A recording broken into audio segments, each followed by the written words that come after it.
backwards baseball hat. Stand up. Red. Stand up. Come on, don't be shy. What's your name? Mike. Today is your lucky day.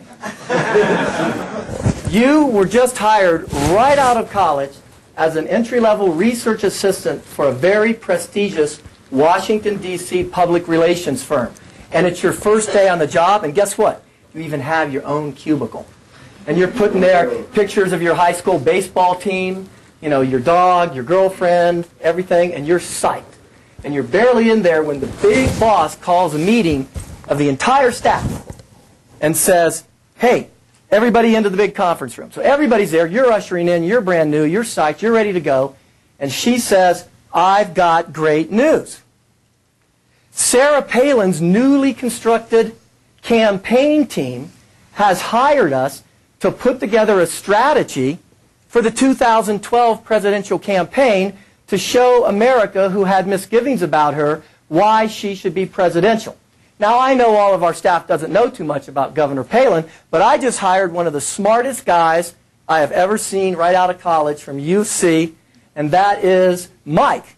So, Mike, do us a favor. Take the staff through the early days of Sarah Palin when she was a TV sportscaster in Alaska, through her mayor of a small town, into the governor, throwing out the corrupt politicians, coming out of the hat as a surprise by the McCain, through all of her interviews, all of this, the good, the bad, the ugly. Lead the staff through a discussion of Sarah Palin and what we can do to try to reshape her for 2012. Mike, take it away.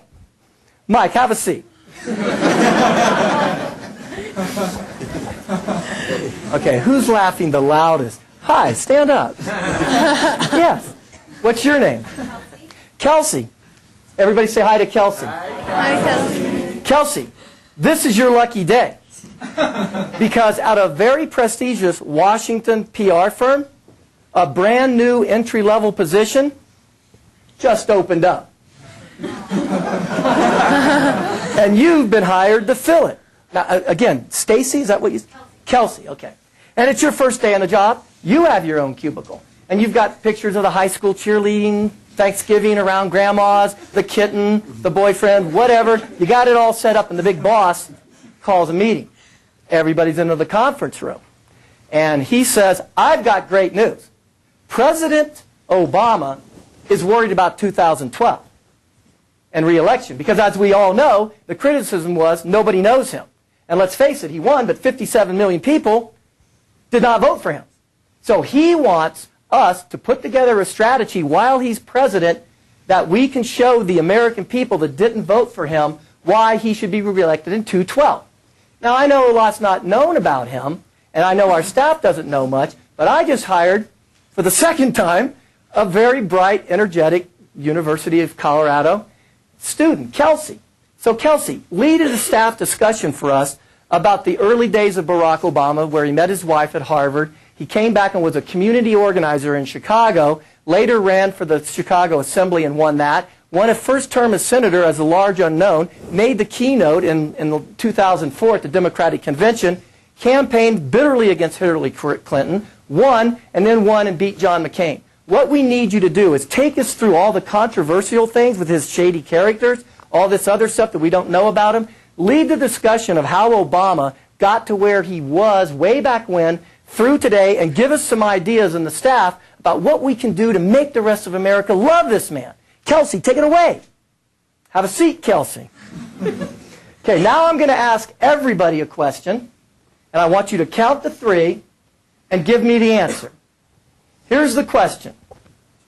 Who was last season's winner on American Idol? 1, 2, 3.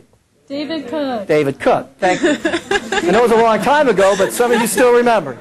By the way, the #1 rated show for 7 years in a row, breaking all of ratings history in television. And thank you for helping prove my point.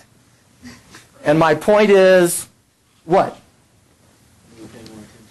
You pay more attention. Actually, I did this once before, and one guy went, we're a bunch of idiots? And I was like, no, you're not a bunch of idiots. That's not my point.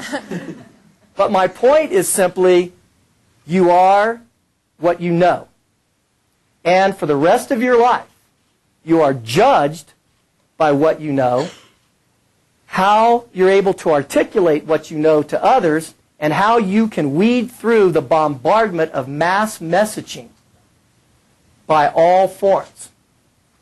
If you only are limited in scope to one thing, and you're in that staff meeting and they bring up something and you don't know anything about it, you're going to sit there and be quiet. If you get called on and you try to BS your way through, you're going to be judged by that.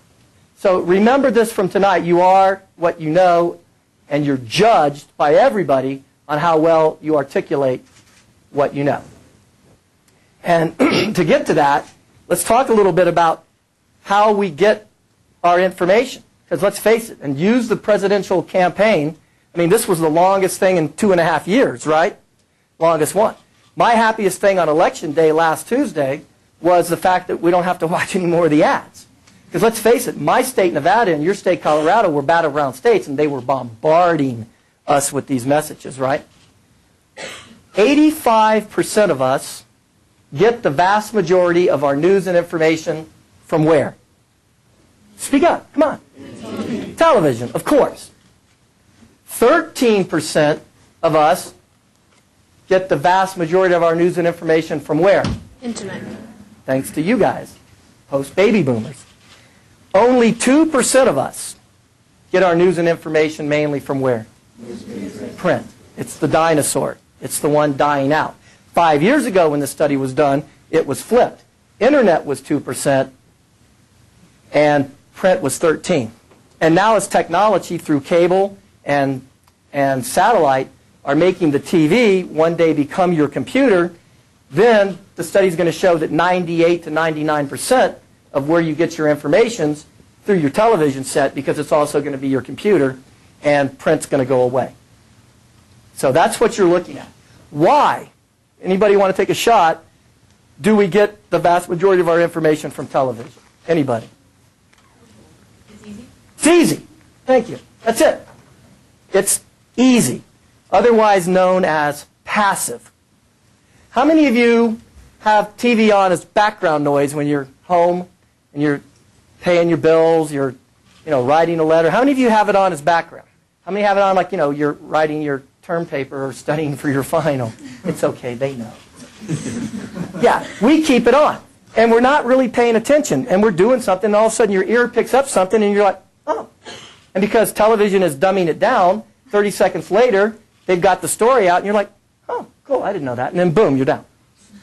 Why do only 2% of us get the vast majority of our news and information from newspapers? Why? Anybody? What? Time-consuming. Time-consuming. Hard.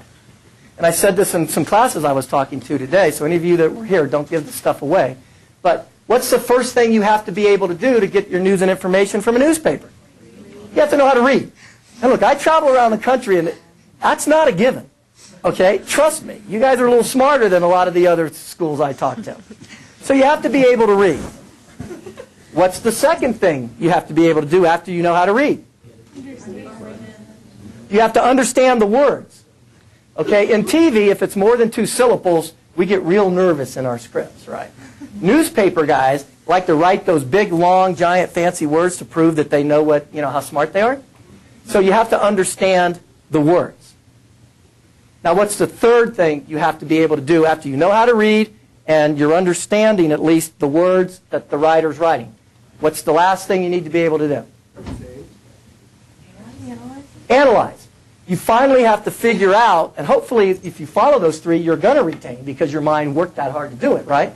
You have to figure out what that writer is trying to say.